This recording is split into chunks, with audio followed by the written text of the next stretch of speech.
ఎన్నికల్లో పోటీ చేయడానికి పార్టీ టికెట్ కోసం నానా పాట్లు పడుతుంటారు నాయకులు. బల ప్రదర్శనలతో అధిష్టానం దృష్టిలో పడడానికి తాపత్రయపడుతుంటారు. అయితే బెజవాడలో కొత్త ట్రెండ్కి తెరలేపారు తెలుగుదేశం పార్టీ నేత బుద్ధ వెంకన్న. రక్తాభిషేకం, రక్తాక్షరాలతో హడావిడి చేసి సెంటిమెంట్ పండించాలని చూశారు. ఆ ఓవర్ యాక్షనే ఇప్పుడు ఆయనకి రివర్స్ అవుతుందట. బెజవాడ వెస్ట్ టికెట్ ఆశిస్తున్న వెంకన్నకు సీటు సంగతేమో కానీ పార్టీలోనే లేనిపోని ఇబ్బందులు తెచ్చిపెడుతోందట. అసలు బుద్ధ వెంకన్న విషయంలో పార్టీ పెద్దలు రియాక్షన్ ఏంటి?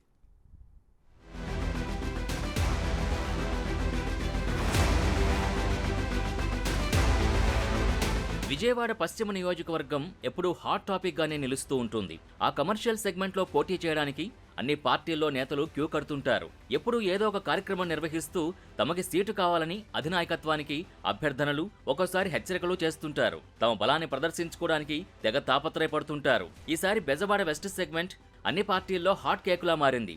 అక్కడ మాజీ మంత్రి వెల్లంపల్లి శ్రీనివాసుని తప్పించిన వైసీపీ పెద్దలు ఇన్ఛార్జిగా కార్పొరేటర్ షేక్ ఆసిఫ్ను నియమించారు. అయితే ఆయనకు టికెట్ దక్కదన్న ప్రచారం జరుగుతోంది. ఇటు చూస్తే ఈసారి ఆ నియోజకవర్గం నుంచి పోటీ చేయడానికి టీడీపీ, జనసేన నేతలు పోటీ పడుతున్నారు. గత ఎన్నికల్లో జనసేన నుంచి పోటీ చేసిన పోతిన మహేష్ పొత్తుల్లో భాగంగా తిరిగి పోటీ చేయడానికి రెడీ అయ్యారు. సీట్ల సర్దుబాట్లలో ఆ సెగ్మెంట్ జనసేనకే దక్కుతుందని బలంగా ప్రచారం జరుగుతోంది. దానికి తగ్గట్టే పోతిన మహేష్ ఎన్నికల ప్రచారం కూడా మొదలు పెట్టడంతో టీడీపీ నేతలు తమకు అవకాశం ఇవ్వాలన్న అభ్యర్థనలతో పాటు వినూత్న కార్యక్రమాలకు శ్రీకారం చుడుతున్నారు.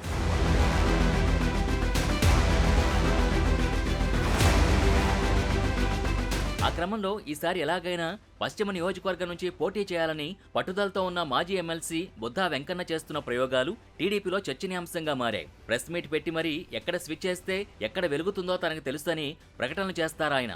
తనకు సీటు కేటాయించేలా దీవించాలంటూ బల ప్రదర్శనగా ఇంద్రకీలాద్రి కొండెక్కి అమ్మవారికి వినతి పత్రం ఇచ్చి పార్టీ అధినాయకత్వానికి పంపించారు. ఇప్పుడు ఏకంగా తన రక్తాన్ని తీసి చంద్రబాబు చిత్రపటానికి పాదాభిషేకం చేసి తర్వాత తన ఇంటి గోడపై సిబిఎన్ జిందాబాద్, నా ప్రాణం మీరే అని రాసి వార్తల్లో వ్యక్తయ్యారు. విజయవాడ వెస్ట్ లేదా అనకాపల్లి పార్లమెంట్ అని, అనకాపల్లి పార్లమెంట్ ఎవరెవరి పేర్లో వస్తున్నాయి. ఇక్కడ అసలు పేర్లే లేవు. కరెక్ట్ చేయండి బాబు గారు. మేము నా ప్రేమ, నా అభిమానం ఎన్నోసార్లు ఆయన చూపించాను, ప్రజలకు చూపించాను. నా రక్తంతో ఆయన్ని కాళ్ళ కడగడం కంటే ఇక ప్రేమ ఉంటుందా? అంటే నా జీవితంలో నేను పార్టీ మానను, నా జీవితంలో ఆ 5గురు తప్ప 6వ వాళ్ళ దగ్గరికి వెళ్ళనని నేను ఇవాళ ఈ నిర్ణయం తీసుకున్నాను. ఎందుకంటే ఈ నోటితో చంద్రబాబు నాయుడు గారిని చిన్న మాట అన్నానుకో, ఇవాళ ఈ కృష్ణా జిల్లాలో కొడాల నాని, వంశీ, కేసీఆర్ నాని లాగా ముఖం మీద ఉమ్మేస్తారు.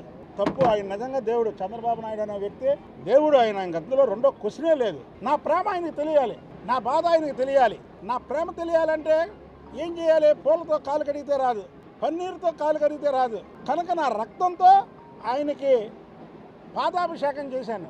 ఏంటి రక్తంతో పాదాభిషేకం అంటే? నా జీవితాంతో నా రక్తం ప్రతీది కూడా మీకే దారిపోస్తాను అని అర్థం. ఆ రక్తపు ఎపిసోడ్ పెద్ద కలకలమే రేపింది.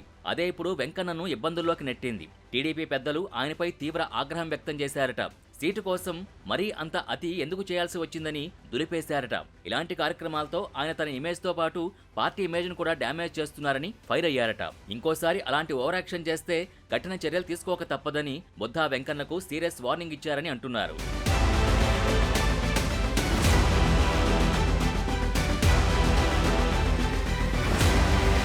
జిల్లా వైసీపీలో కీలకంగా ఉన్న మాజీ మంత్రి కొడాలి నాని టీడీపీని ఇబ్బంది పెట్టి వైసీపీలోకి వెళ్లిన ఎంపీ కేశినేని నానిలపై విరుచుకుపడ్డంలో బుద్ధ వెంకన్న ముందుంటారు.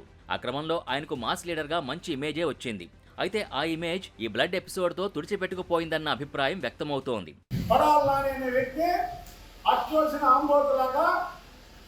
ఊరు మీద పని తిరగడం తప్ప గుడివాడ నియోజకవర్గం గురించి ఆలోచించడం కానీ, గుడివాడ నియోజకవర్గంలో పనులు చేపట్టడం కానీ లేదు. మనం సోషల్ మీడియాలో కూడా చూసాం. కొడాలి నాని ఇంటి ముందు పోయి ఉంటేనే గోతులో అక్కడ మట్టి వెళ్ళినటువంటి ప్రజాప్రతినిధులు, అంటే ప్రజాప్రతినిధులు ఈ రాష్ట్రంలో ఉన్నందుకు జనం సిగ్గుపడాలి.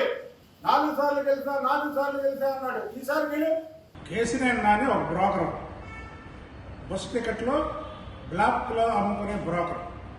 పండగలకి పబ్బాలకి బ్లాక్లో టికెట్లు అమ్ముకోవడం అలవాటు అయిపోయి నాయకుల మీద అతనుకున్న అవలక్షణాలన్నీ ఎదుటి వాళ్ళ మీద రుద్దే ఏకైక వ్యక్తి ఎవడన్నాడంటే కేసీఆర్ నాని. మొత్తానికి బుద్ధ వెంకన్న సెంటిమెంట్ ప్రయోగం వికటించి అసలుకే ఎసరొచ్చే పరిస్థితి కనిపిస్తోంది.